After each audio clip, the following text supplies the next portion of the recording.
Well, good morning, everybody. Thank you for that introduction, Christopher, and for a really interesting first half of the political session. As Christopher said, my name is Abby Kay. I'm one of the directors at Oxford Farming Conference and also deputy editor of Farmers Weekly.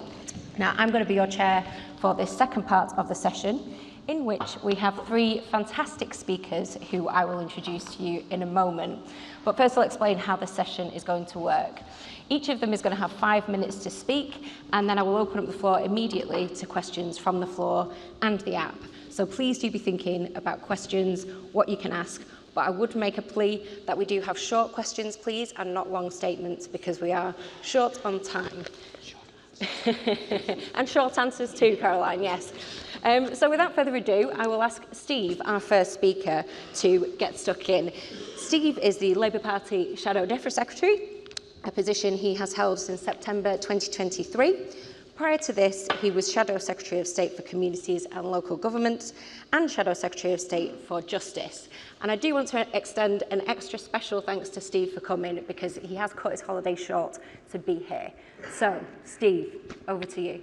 Well, thank you very much for that welcome. It's a huge pleasure to be speaking at the conference today, and I should start by wishing everybody a very happy new year. But thank you to the organisers for inviting me. It's fantastic to be here at a conference which has such a long and proud history, unlike me, of course, in this role, because I'm still relatively new to it.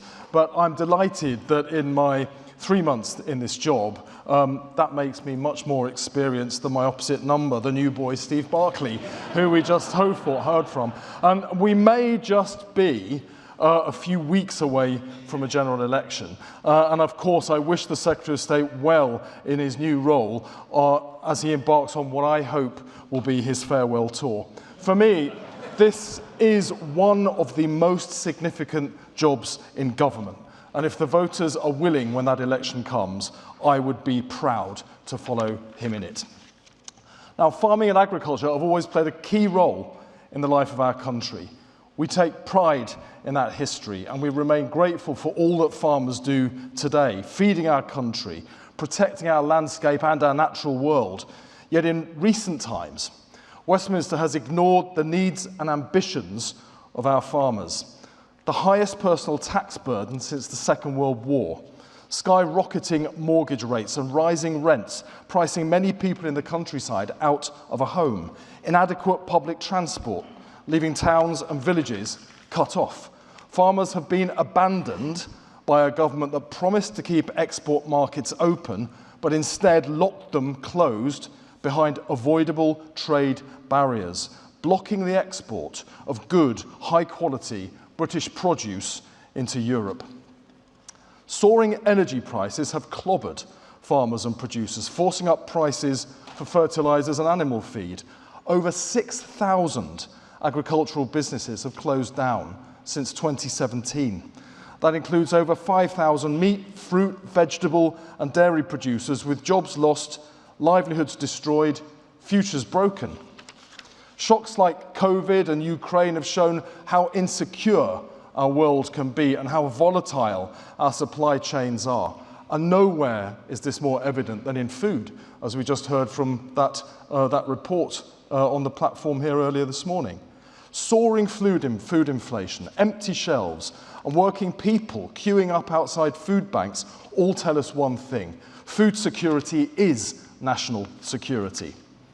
Labour knows we need a government that will back our farmers, reducing our reliance on insecure imports, supporting high-quality local produce for consumers, and ending the shameful new reality of empty supermarket shelves.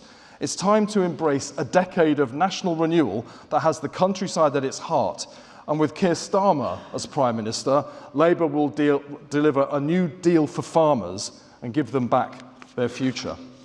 Labour will switch on GB Energy to lower farmers' energy bills. That's a new publicly owned energy company that will direct public and private investment to harness clean, homegrown wind, wave, solar and nuclear power.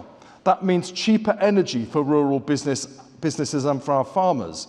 And to get that energy where it's needed, Labour will rewire Britain and get the national grid moving faster. Under the Conservatives, farmers have been left waiting for years to plug their renewable energy into the grid. Well, no more. Labour will slash the wait for planning decisions from years to months, putting money into the pockets of thousands of our farmers. Labour will cut the red tape and costs at our borders. We will seek a new veterinary agreement with the European Union that will get British food exports moving again. We'll use the government's own purchasing power so that at least half of all food in our schools, hospitals and prisons is locally produced or certified to higher environmental standards. That is more than £1 billion heading straight into the pockets of British farmers. A new deal for farmers that reduces flood risk. And we've seen the devastation just in the past few days that comes from flooding, and yet the government is nowhere to be seen. That's why Labour will set up a Cobra-style flood resilience task force that will meet before every winter to protect vulnerable rural communities and farms. That means spades in the ground, digging out new drainage systems, flood defences and natural flood management schemes. A new deal for farmers that will protect their land.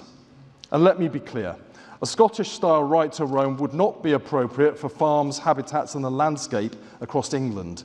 We want to see more responsible access to nature so people from all backgrounds can enjoy the beautiful countryside that is our shared inheritance. But this cannot come at the expense of farmers and landowners, the security of valuable crops and habitats, or of public safety.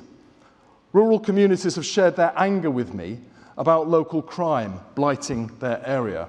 We cannot continue to accept rising levels of antisocial behaviour and fly tipping that routinely goes unpunished. These might be classed as low-level crimes by some, but they are devastating to rural communities. That's why Labour will recruit 13,000 more neighbourhood police and PCSOs paid for by simplifying procurement across our police forces. That will mean more police on the streets in our towns and our villages. And we'll force those who dump rubbish, fly tip or commit vandalism to join clean-up squads to make amends for the harm that they've done. With Labour, those who make the mess will clean up the mess. Our countryside deserves better than continuing decline. It's time for a fresh start with a decade of national renewal that has the countryside at its heart. Labour will deliver a new deal for farmers to give you back your future. Thank you.